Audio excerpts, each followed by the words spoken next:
Okay, good morning, everyone. Welcome to our second installment of quizzes, Hanukkah quizzes. For the benefit of those who are on Zoom, I'm going to repeat all the four different options in the multiple choice. And you can grade yourself at the end how many you got right.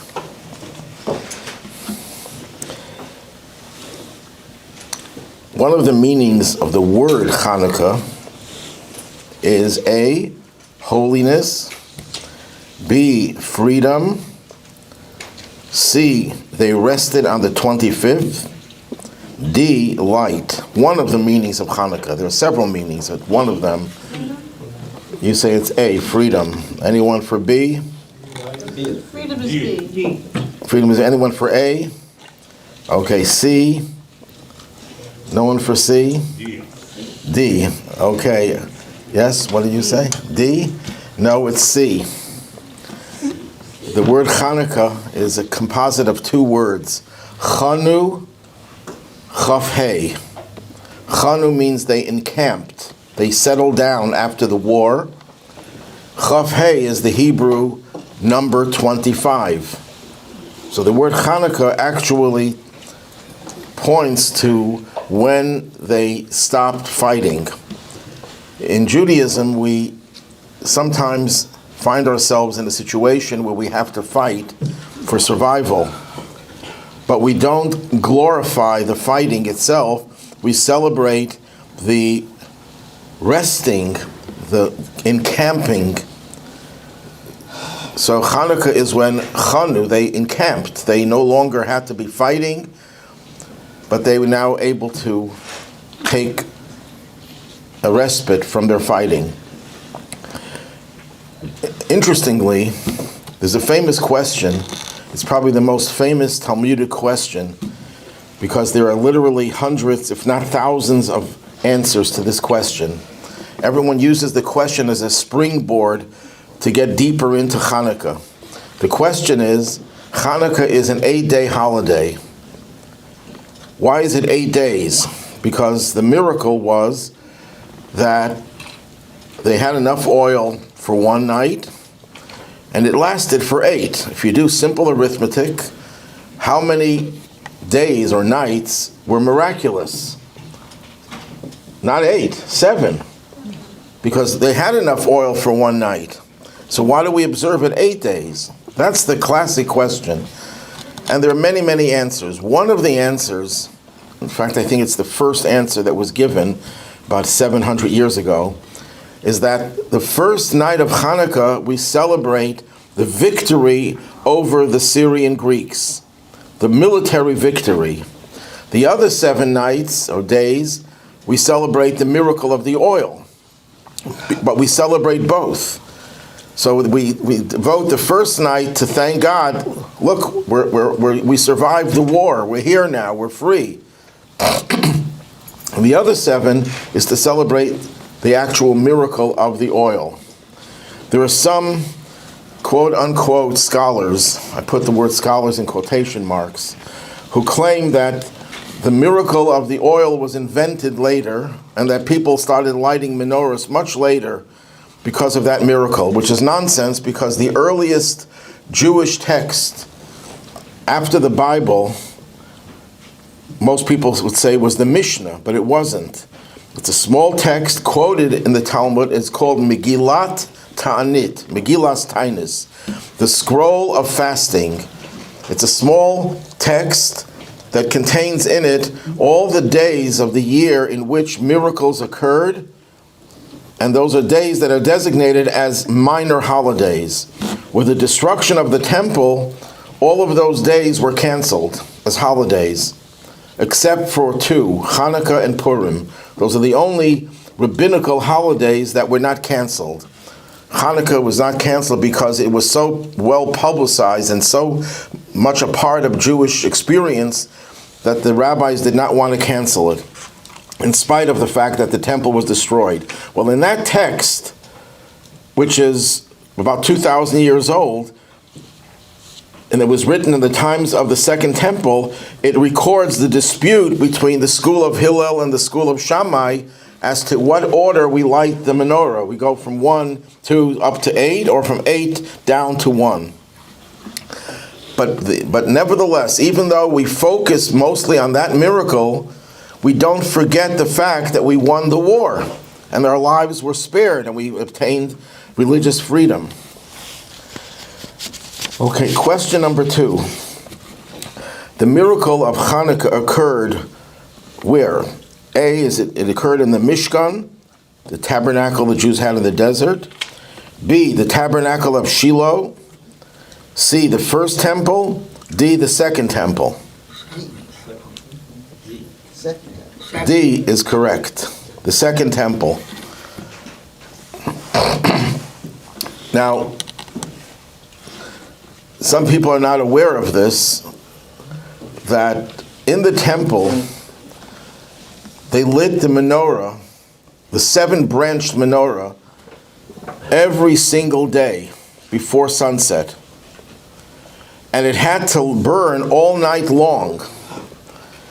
Unlike the Hanukkah menorah that doesn't have to burn all night long. It only has to last a half hour after dark. I might be giving away an answer to one of the other questions. So forget what I said. Strike that out.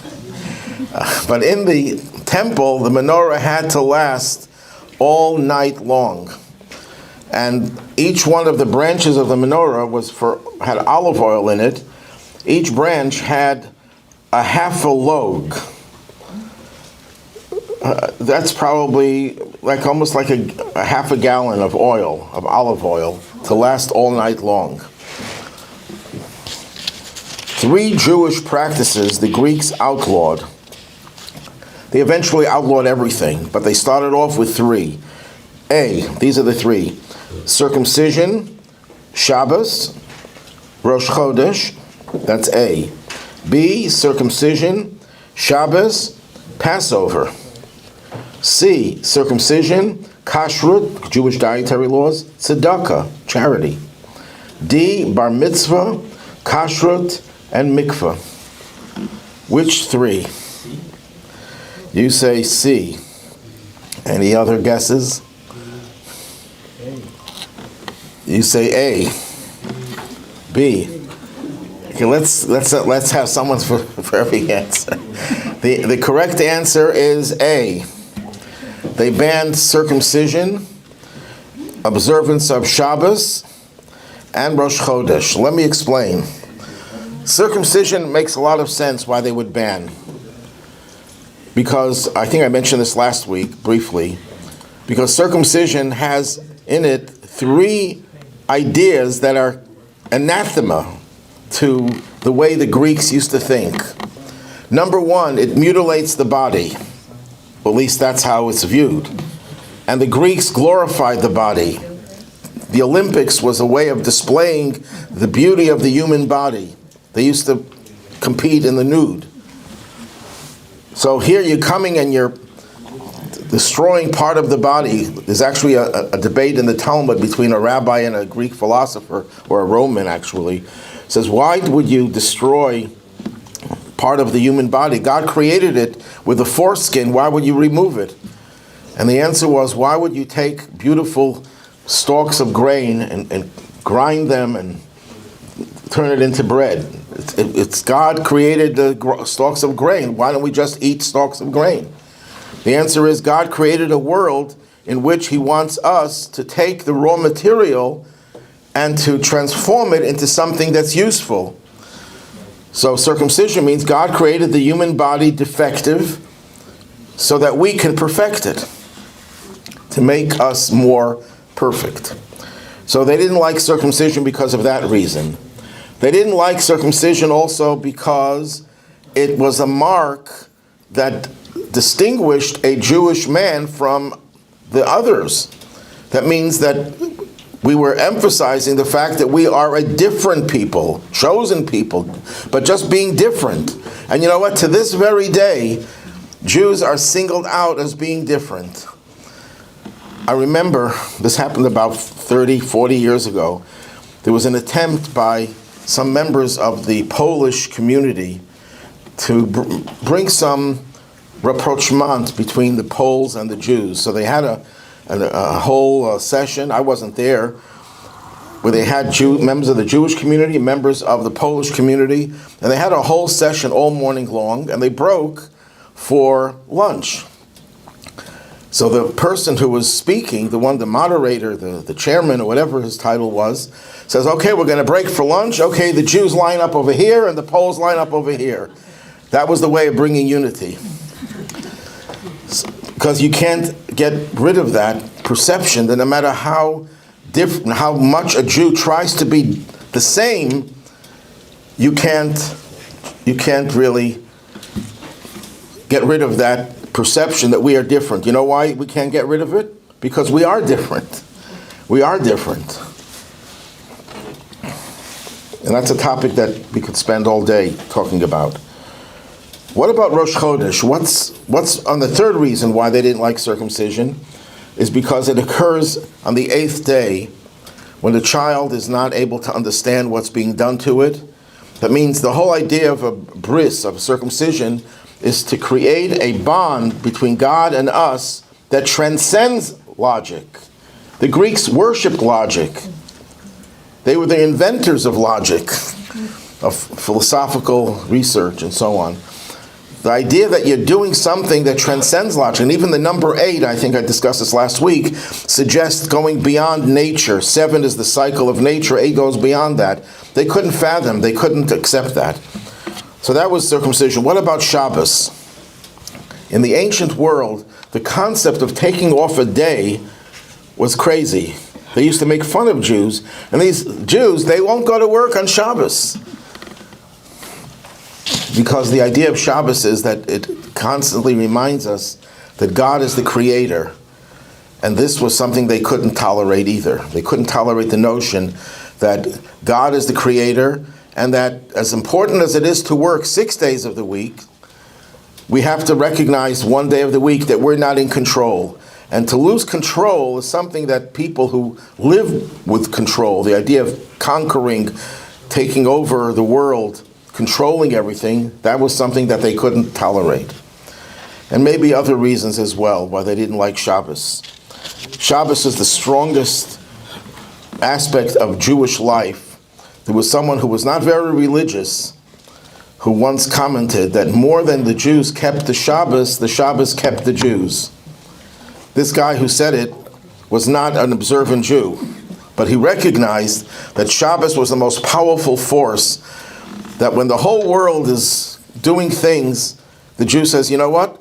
With all due respect to what you're doing, I have a more important role. My role is to spend the day with God, with my family, with my children, with my soul, and I'll get back to work tomorrow. I once heard this from a professor at McGill University, brilliant scientist and researcher who became observant. And one week they were working, he and his colleagues were working on a very important scientific project. They were all wearing their lab coats and working day and night. People didn't go home. And then all of a sudden, Friday afternoon, they look at him and they say, they were incredulous. What are you doing? Because he was dressed in a suit. Like, that was like bizarre. And he said, I'm going home to my family to observe Shabbos. He said, in the middle of our experiment? Yes, in the middle of an experiment. We'll come back Sunday. The experiment is not going to run away. They looked at him like he was from another planet. And he looked at them with such compassion and such pity that these people don't have a life. Their work, as important as it was, became their life, and they had nothing outside of that. You can be sure that most of them were not happily married, did not have good families, and so on and so forth. Well, that's what Shabbos is, and that's something that the Greeks couldn't tolerate. And the third thing is Rosh Chodesh. Rosh Chodesh is simply the first day of the Hebrew month. So what's so terrible about Rosh Chodesh? What do we do on Rosh Chodesh that we don't do all week long? Nothing. The prayers are a little different. So why do they hate Rosh Chodesh? It's a mystery. Why would they care that Jews observe the first day of a month as a semi or minor holiday? with a little bit of different prayers. Because what's the concept of Rosh Chodesh? Yeah, I'm sure everyone here has consulted a calendar to know when Jewish holidays occur. That's not the way it's supposed to be. You're not supposed to use calendars. You know, the one rabbi said that when he speaks, he doesn't use a watch, he uses a calendar. But that limits him at least. But we're not supposed to use calendars, ideally. What we're supposed to use is the sighting of the moon. And you know what? The Muslims still keep that. But that comes from Judaism. The Torah tells us that every month we determine the new month based on the sighting of the moon. And the way it worked up until about the 6th century was that people who saw the moon, now the new moon can hardly be seen. It's almost invisible. And you have people who saw the moon. They're asked to come to Jerusalem, where the Jewish Supreme Court resided, to testify that they saw the moon. And they would be interrogated, because the rabbis had to be astronomers. That was one of the requirements of the rabbis of that court. They had to be astronomers. And they knew exactly when the moon was supposed to show up and where in the sky. And they would interrogate the witnesses. And if the witnesses said the moon was here and really it's supposed to be there, they said, okay, get out. Let's see what the other witnesses have to say. Now, if the witnesses didn't arrive, but the new moon, we knew astronomically when the new moon was, Rosh Chodesh would be the next day.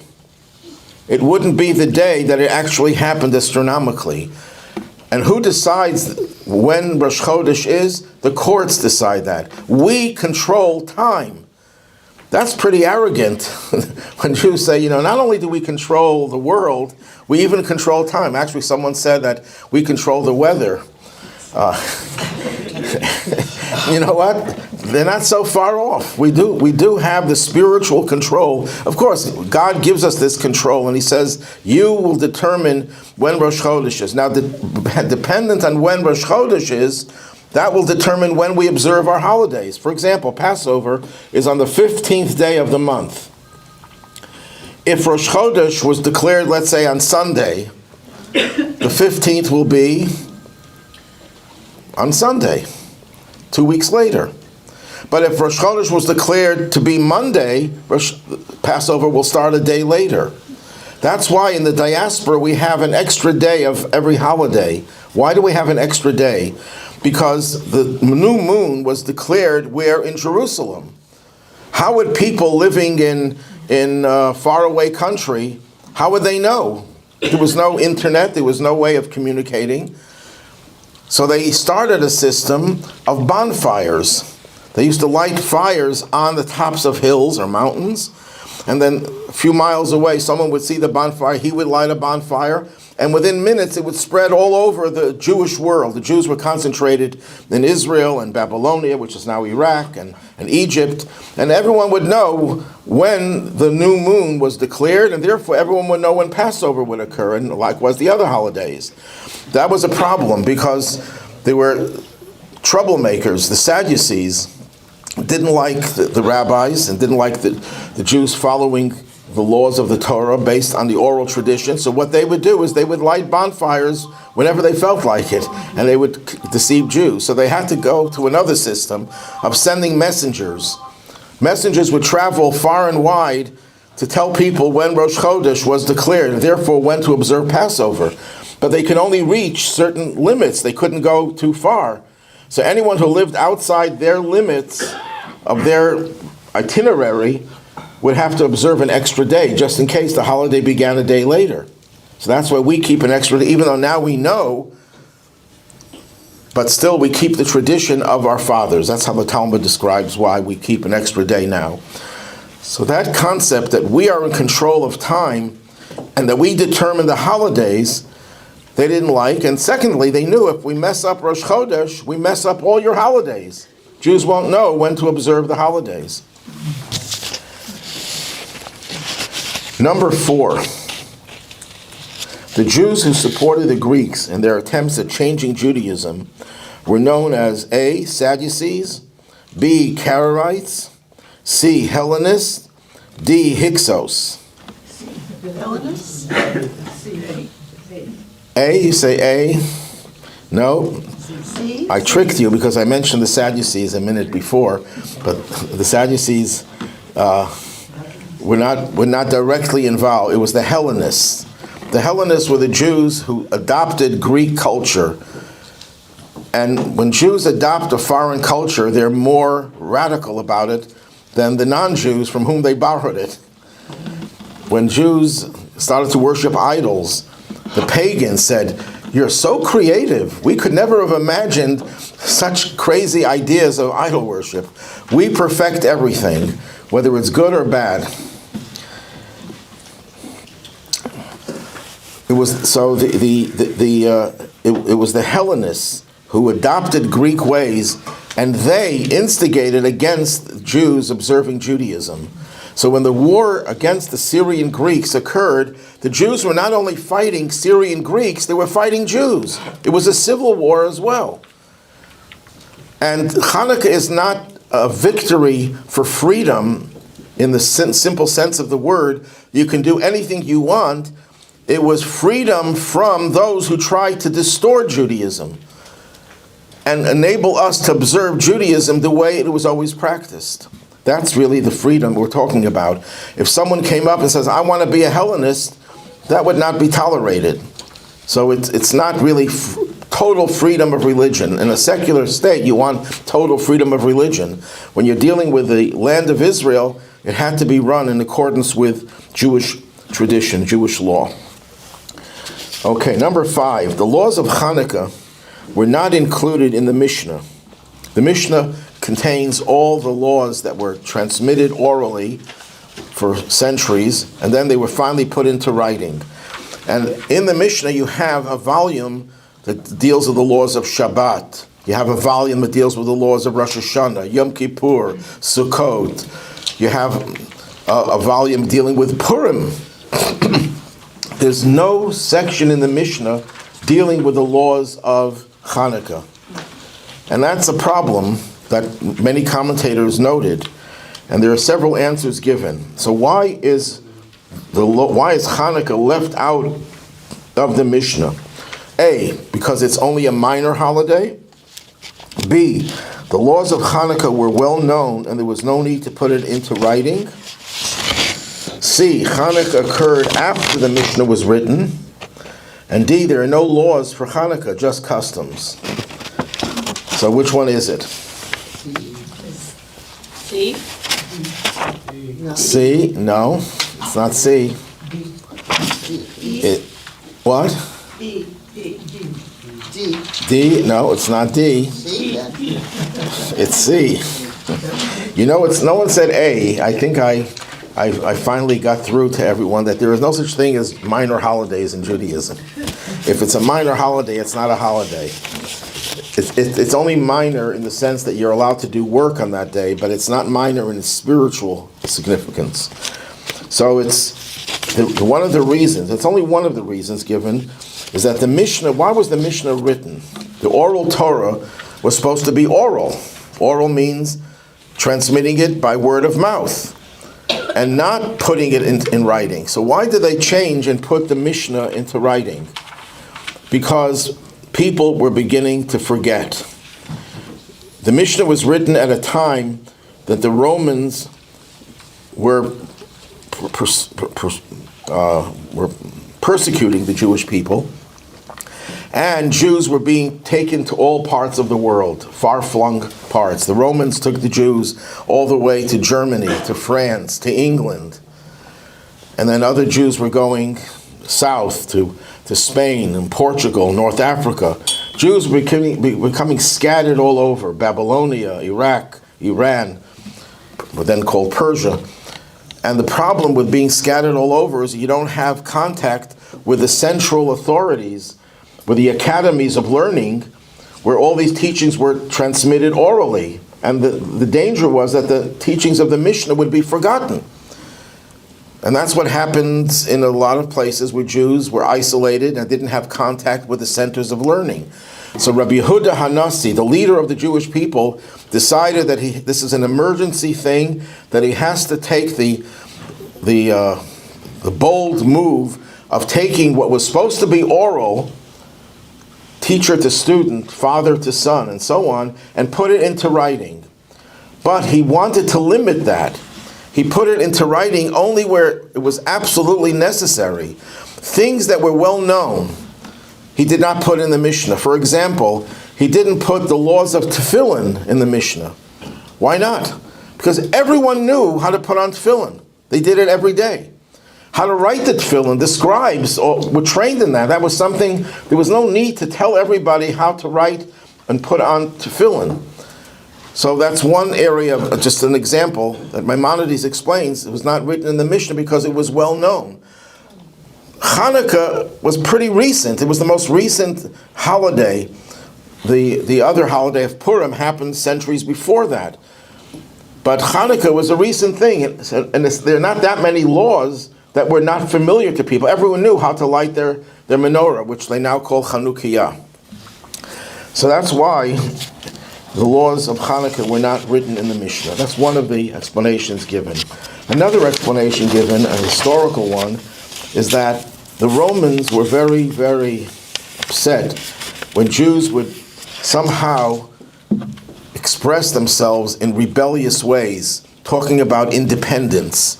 The Romans would treat you nicely if you recognize that they are the masters and you pay your taxes and you speak nicely about Romans.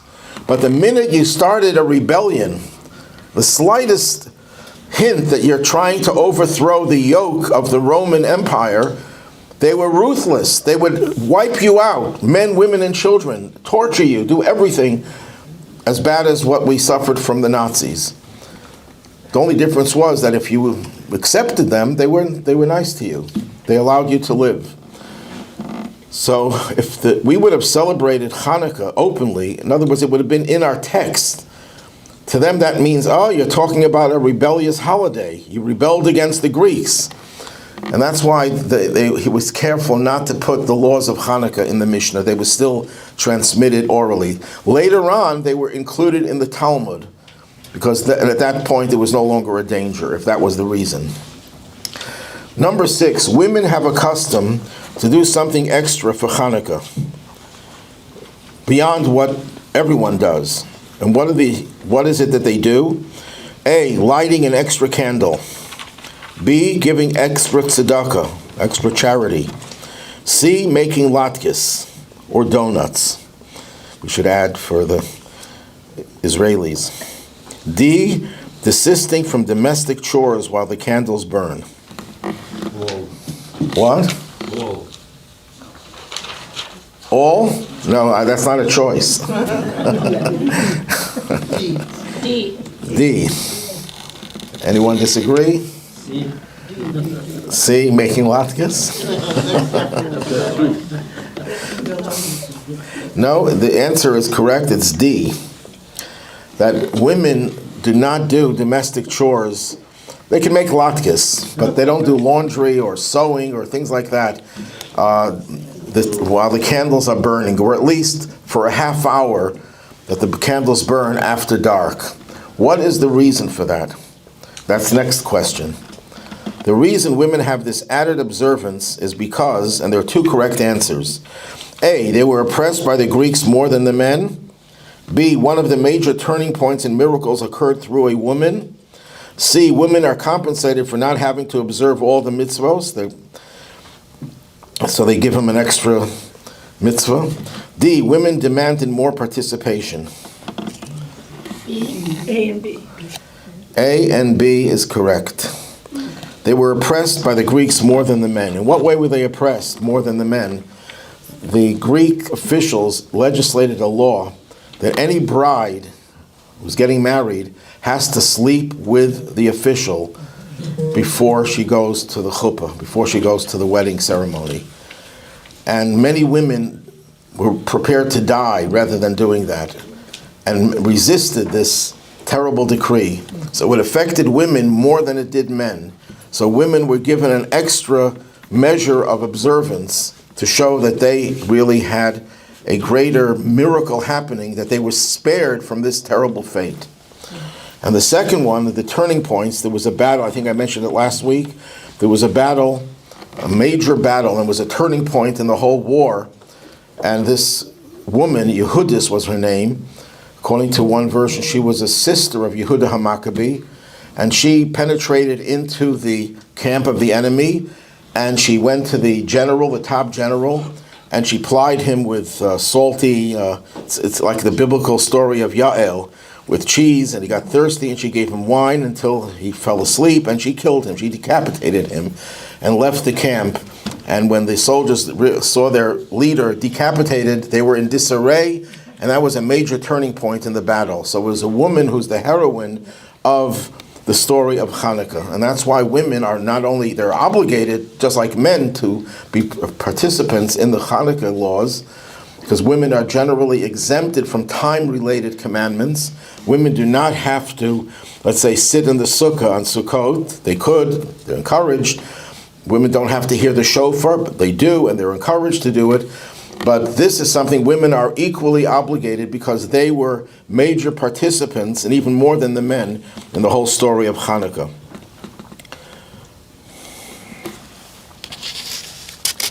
Number 8. In Israel, the Dreidel consists of the 4 letters A, Nun, Gimel, Hey, Taf.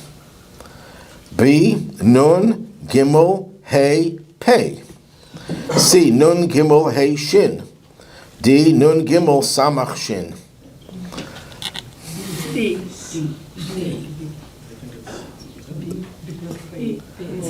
The answer is B. We do C, Nun, Gimel, Hey, Shin, but in Israel, it's Nun, Gimel, Hey, Pei. Pei stands for the word po, here. A great miracle happened here. In Israel, you can't say there because it happened where you are in Israel. So you say a great miracle happened here. According to one of the great Hasidic authors, known as the Bnei Yissaschar, the 4 letters have significance. They correspond to the 4 different tyrannical regimes that oppressed the Jewish people, and how they eventually spin and spin and spin and collapse. And he explains that the Nun stands for the word nefesh, soul. The Babylonians tried to destroy the temple and destroyed the temple, the first temple. They destroyed the soul of the Jewish people. Gimel stands for the word guf, body. Who tried to destroy the bodies of the Jews? No, not the Greeks. They all killed us, but what was their objective? It was Persia. Haman was the Persian prime minister, and he sought to annihilate the Jews, their bodies, not their souls, but their bodies. Then you have the Hey. Let's go to the Shin first. The Shin stands for Seichel, because Shin and Sin are interchangeable letters. Seichel means the mind. The Greeks tried to destroy our way of thinking. They were not against our bodies. They didn't want to kill us. When you fight a war, of course, you kill, but that was not their intent. We resisted, so they fought us. They were not out to destroy our soul, although that happened as well. Their major objective was to destroy the way Jews think. There's a way Jews think. They think through the prism of Torah. And sometimes they don't accept what the Greeks consider to be logical and compelling by logic. We sometimes transcend logic, which is what I mentioned before about circumcision. And that's something they couldn't tolerate. The Romans, he says, stands for Hey. Hey is the word hakol, everything. The Romans embodied everything. They wanted to kill our soul, they wanted to kill our bodies, they wanted to kill our intellect. They had everything. I could suggest that the Hey could stand for another word, hergish, feeling. They want to destroy the Jewish feelings, the Jewish heart. Because you have the head, you have the soul, you have the body, but you also have to focus on the heart. And maybe that's what the Hey stands for. When we say Romans, we don't just mean the ancient Romans. When we talk about the Roman exile, it means every power in the world since the destruction of the Second Temple is considered to be part, an extension of the Roman exile. So it includes Christianity, it includes Islam, it includes the Soviet Union and secularism and atheism, all the different isms of the world that have risen against the Jewish people and the Jewish sense of values. They're all considered and lumped together as part of the Roman exile. Because until the third Beis Hamikdash will be built by Mashiach, we are still part of that continuum of exile. And the Romans, therefore, represent by Hakol. It incorporated everything. Every imaginable type of persecution was taken and applied to the Jewish people by the Romans and their heirs and their extensions. 9, the total number of candles we light, except for the shamash, except for the candle that lights all the others, is A, 18, nice number. B, 26, another nice number. It's the numerical value of God's name. C, 36, another beautiful number. It's the numerical value of the word Leah, my wife. D, 49.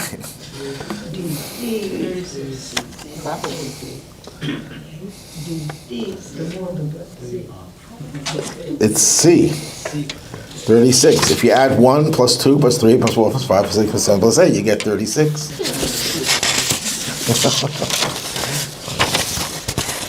Okay, the significance of this number 36, is that it corresponds to A, the number of hours Adam experienced the light that God created on the first day. B, the number of ounces the cruse of oil contained. C, the number of Matisyahu, I can't say it in English, grandchildren, Mattathias. When did he change his name from Matisyahu to Mattathias? And when he was in Ellis Island. So we have evidence that Matisyahu came to Ellis Island way before Columbus discovered America. D, the numerical equivalent of the word light in Hebrew is 36. E, the last 2 digits of Yehuda HaMaccabee's social security number. Everyone thinks it's E. So what is it? D. No, not D. Light in Hebrew is R. R is 207. B. It's number of ounces the cruse of oil contained. No, didn't contain 36 ounces. Should be A. The answer is A. When God created the world on the first day, it says, Yehi Ar, let there be light. Yet, the Torah itself says that the moon and the sun were put into place on the 4th day of the week. So obviously, the light of the first day was a different kind of light. And indeed it was. It was a light that enabled you to see from one end of the world to another. And that light was hidden, because if everyone had access to that, it would be a field day for thieves. They would see everything. They would see where you keep all your valuables. It wasn't a good thing, so God hid it, and only certain very righteous and holy people have access to this light. There were people like the Baal Shem Tov. It was known that he was able to see all over the world. There's a famous story of a woman who her husband disappeared, and she came to the Baal Shem Tov, and I heard the same story about others, and they were able to say exactly where this person was. But this is a spiritual light. It's not just a physical light.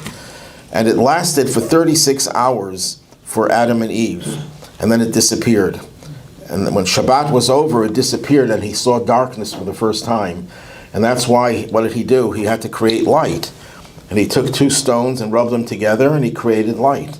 That's why at the end of Shabbat, we make Havdalah. We say the prayer to say goodbye to Shabbos with a candle that has at least 2 wicks, because it's to remind us of the creation of fire by Adam's ingenuity, which is a very important lesson, that people sometimes think that natural means that anything that humans touch is not natural. We believe that everything that humans touch is also part of God's world. God gave doctors the knowledge and ingenuity to be able to heal. Where did that come from?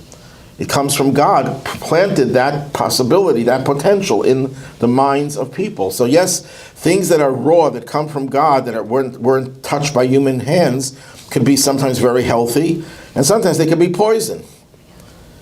But God created it. It doesn't make it good just because God created it. Human beings are needed to make the things that God creates useful and not harmful. So Adam creates this fire Saturday night, which we thank God for, the creation of fire. Even though Adam and Eve created it, no, God gave him the ingenuity. But that's a little bit off the subject. But that's the 36 hours. And there are also, 36 also relates to the number of tractates of the Talmud. While the Mishnah has 60 volumes to it, only 36 of them have Gemara, have Talmud, that were preserved to explain the Mishnah. And there are also known that in every generation there are 36 hidden righteous people on whose merit the world stands. The school of 11, the school of Shammai maintains that we should light A, 1 candle each night, B, in descending order, 8, 7, 6, 5, C, 8 candles each night, D, only the first night of Hanukkah, the rest is optional. B. C?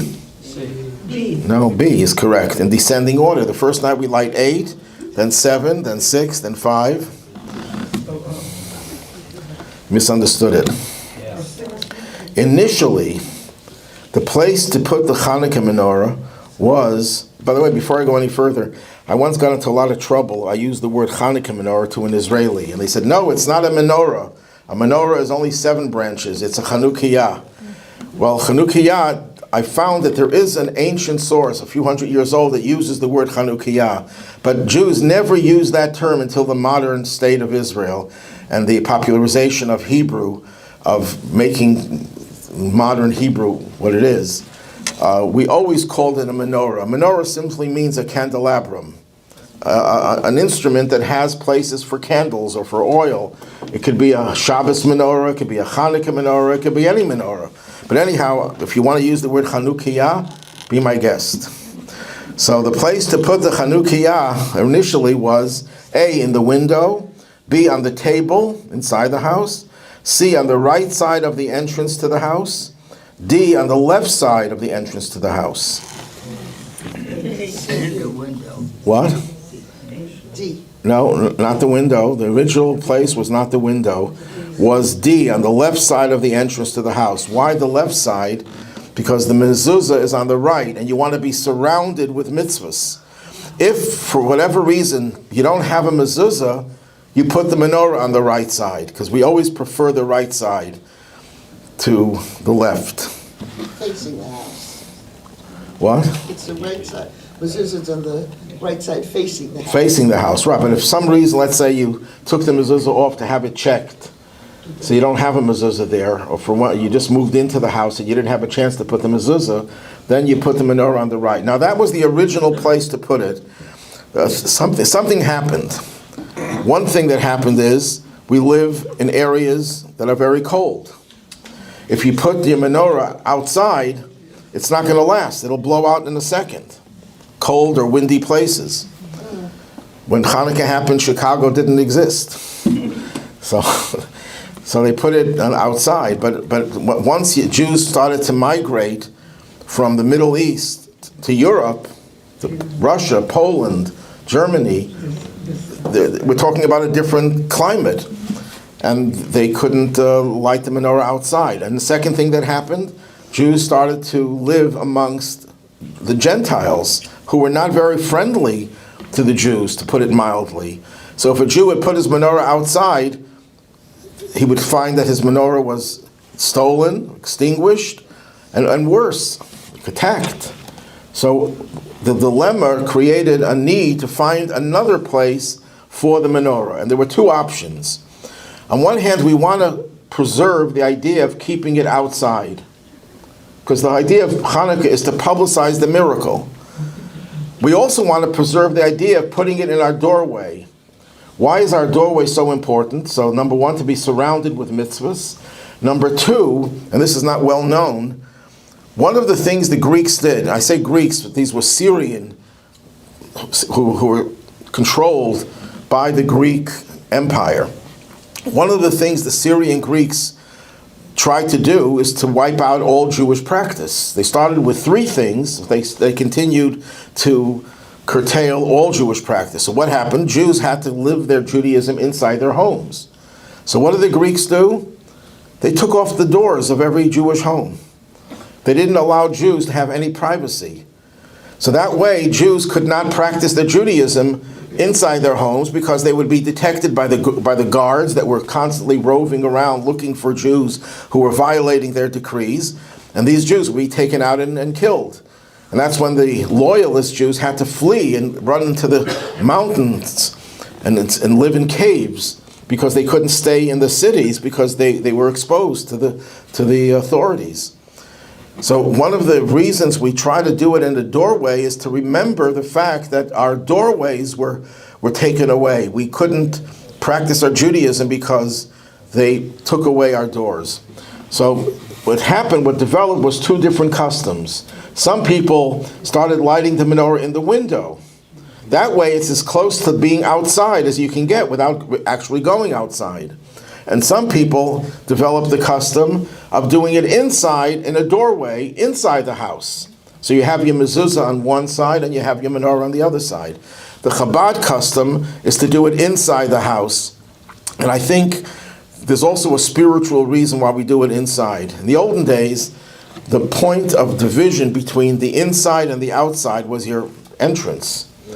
You lived your life in your own home. Your life was permeated with holiness, with Judaism, with just positive energy. There was no influx, no intrusion of the outside pagan, immoral world. Unfortunately, we're living in an age where this little toy has brought, and other parts of technology, everything that's bad about the outside world into our own homes, infiltrating our own homes. It started with television, actually. That's probably the most powerful medium that did a lot of damage to the cultural development of the Jewish people, where we became inundated with ideas that are foreign to Judaism, that are antithetical to Judaism. So when we try to light the menorah, what we're trying to say is that this house has the influence from the light of the menorah, the light of Torah, the light of Judaism, and we're not allowing the outside to invade. But the outside has already invaded, so we have to do it inside. The outside is already inside the house. That's a thought that I'd like to suggest.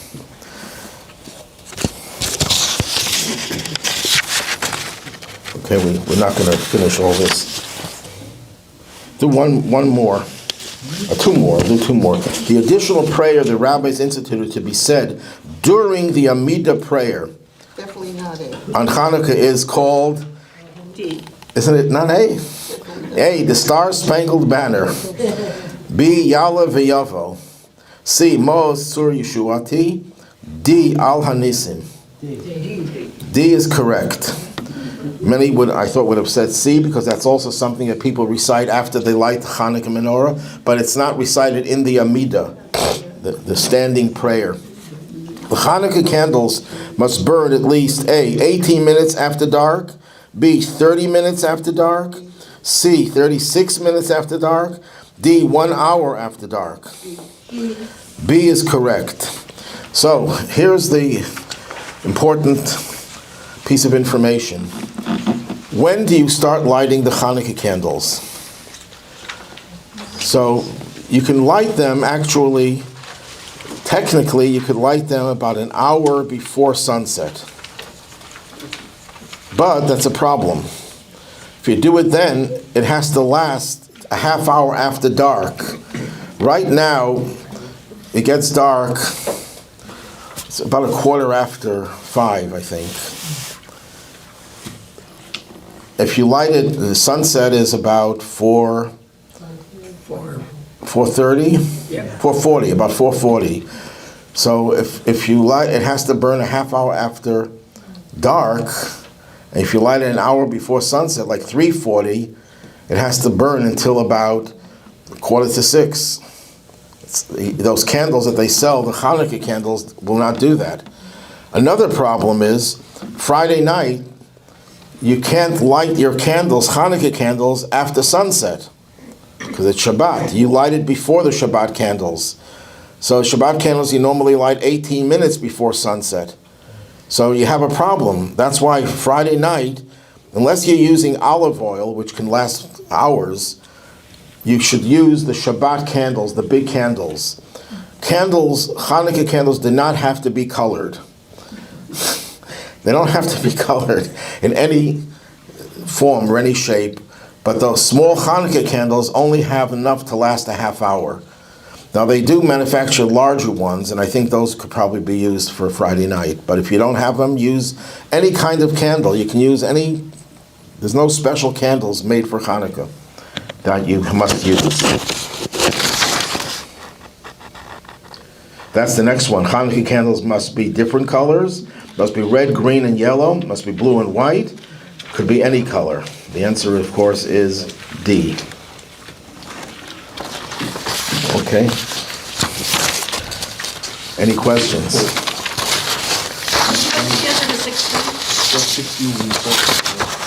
The following two things we may not do on Hanukkah. A, eat meat and drink wine.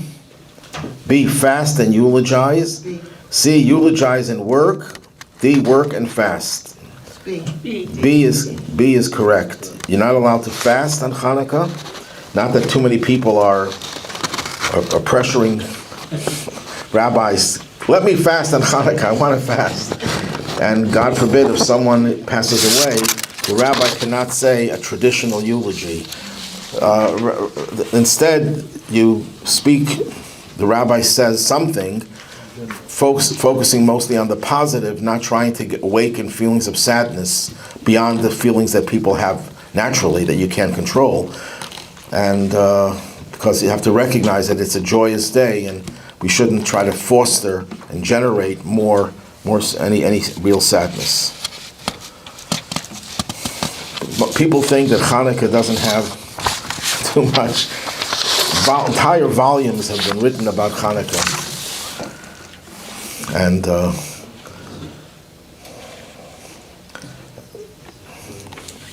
so everyone, next week there's no class. In 2 weeks, the 25th the class will be about Judaism's view of other religions. And everyone should have a happy Hanukkah. Next week, there's no class. No, I'll be out of town. All right.